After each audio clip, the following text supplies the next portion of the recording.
This is an attempt to show the fingering of the tune Ndonda, as played on the Margebe da Mondoro by Cadore.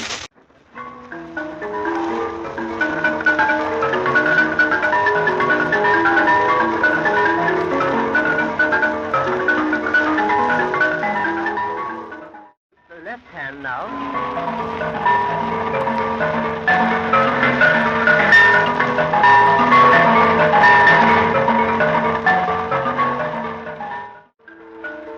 Now the right hand.